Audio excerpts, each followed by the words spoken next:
तुम्हारे बाप की बीमारी। बीच में कोई नहीं आएगा। ये मेरा इसका मसला है। काश मुझे पता था इस मासूम चेहरे के पीछे एक धोखे पास है। Nothing but a liar. धोखा, गंदा धोखा। Very well played.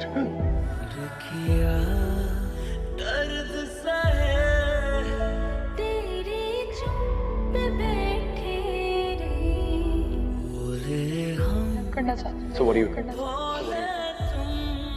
फिर मुझे कुछ टाइम की सुनते गए